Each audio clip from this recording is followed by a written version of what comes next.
World Update. China launched 2 missiles, including an aircraft carrier killer, into the South China Sea on Wednesday morning, a source close to the Chinese military said, sending a clear warning to the United States. The move came one day after China said a US U-2 spy plane entered a no-fly zone without permission during a Chinese live-fire naval drill in the Bohai Sea off its north coast. One of the missiles, a DF-26B, was launched from the northwestern province of Qinghai, while the other, a DF-21D, lifted off from Zhejiang province in the east. Both were fired into an area between Hainan province and the Paracel Islands, the source said. The landing areas were within a zone that Hainan Maritime Safety Authorities said on Friday would be off limits because of military exercises from Monday to Saturday. The DF-26 dual-capable missile is a type of weapon banned by the Intermediate-Range Nuclear Forces Treaty signed by the US and Soviet Union towards the end of the Cold War. When the US withdrew from the treaty last year, it cited China's deployment of such weapons as justification. The DF-26 has a range of 4,000 kilometers or 2,485 miles and can be used in nuclear or conventional strikes against ground and naval targets. The DF-21 has a range of around 1,800 kilometers, with state media describing the most advanced in the series, the DF-21D, as the world's first anti-ship ballistic missile. The source said the missile launch was aimed at improving China's ability to deny other forces access to the South China Sea, a disputed region. This is China's response to the potential risks brought by the increasingly frequent incoming US warplanes and military vessels in the South China Sea, the source said. China doesn't want the neighboring countries to misunderstand Beijing's goals. Song Zhongping, a Hong Kong-based military commentator, said the missile launches were clearly meant to send a signal to the United States. The US continues to test China's bottom line in Taiwan and South China Sea issues, and this pushed China to showcase its military strength to let Washington know that even US aircraft carriers cannot flex their full muscle near China's coast. China's defense ministry did not immediately respond to a request for comment on the launches. In a rare move, the People's Liberation Army is conducting drills almost simultaneously in 4 sea regions. Earlier this month, the PLA also held exercises near Taiwan to safeguard national sovereignty, exercises that coincided with US Health Secretary Alex Azar's trip to the island.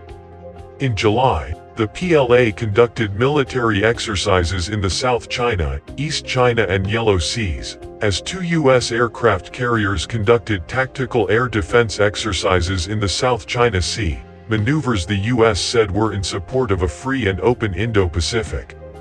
Besides aircraft carriers, the US has also sent numerous military jets and vessels to keep a close watch on Chinese activity.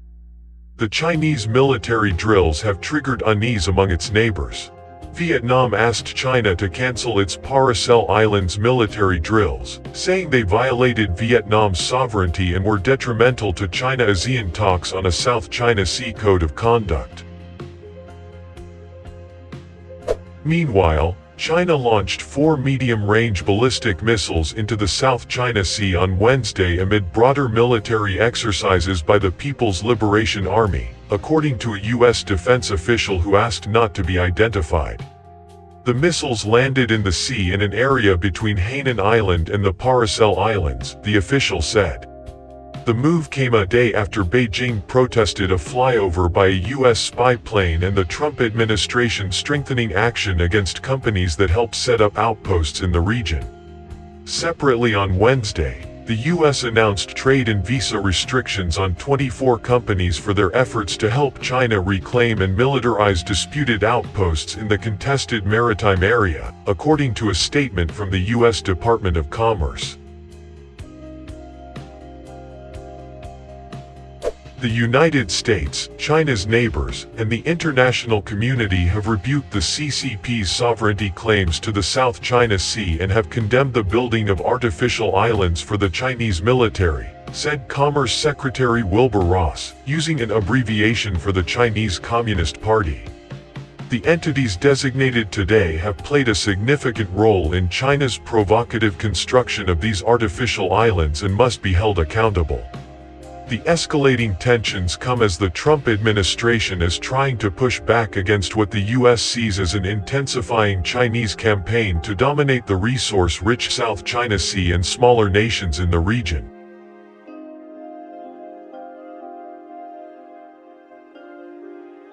President Donald Trump has made taking a tougher stance on China a key element of his re-election campaign against former Vice President Joe Biden, even as the two nations seek to sustain a Phase 1 trade deal reached early this year.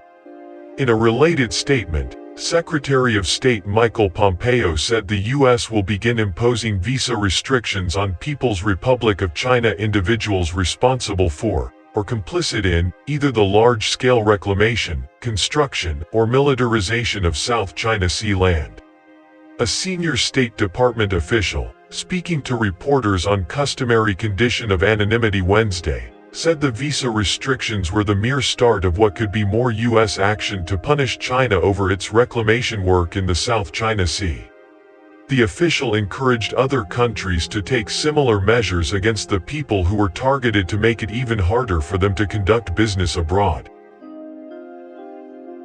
The U.S. moves should be understood in China as politically motivated due to the looming November presidential election, said Wang Weiyao, an advisor to China's cabinet and founder of the Center for China and Globalization, noting that businesses on both sides are desperate to keep working together.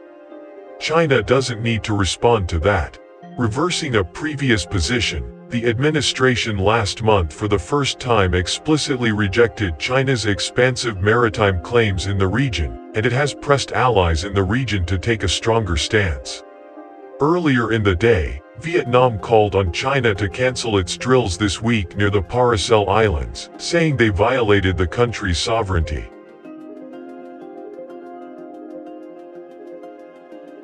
China conducted similar missile tests in July 2019 over contested waters and islets in the South China Sea. Greg Poling, director of the Asia Maritime Transparency Initiative and a fellow at the Center for Strategic and International Studies in Washington, said the latest move was a measured step. As with most of China's foreign policy lately, it seems intended to signal strength to the domestic audience and smaller neighbors, not actually tell the U.S. anything it didn't already know, Poling said. Beijing was careful to do it within acceptable limits, firing into undisputed waters off the southern coast with due notice.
World Update.